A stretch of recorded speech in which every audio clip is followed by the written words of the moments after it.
समाजशास्त्र में एक नियम काम करता है, I equal to R, interest equal to relationship. जहां पर भी आपके इंटरेस्ट होंगे वहीं पर ही आपके रिलेशन बनेंगे। और सेम कानून अप्लाई हुआ है महाराष्ट्र की पॉलिटिक्स में। अभी आपने देखा होगा महाराष्ट्र में उद्धव ठाकरे और राज ठाकरे एक साथ आ गए हैं, वो भी 20 साल बाद। तो मैं आपको बताता हूं कि इनका रीजन क्या है साथ आने का।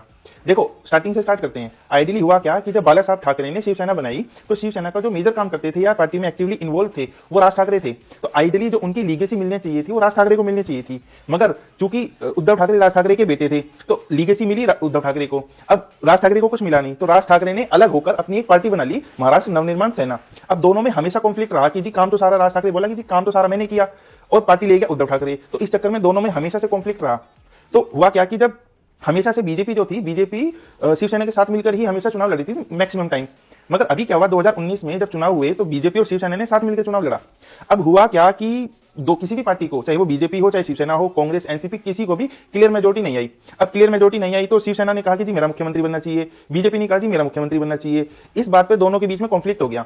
अब इस चक्कर में शिवसेना ने कांग्रेस और एनसीपी के साथ जाकर अपनी सरकार बना ली, और ये चीज हमारे अमित शाह जी को पसंद नहीं आई।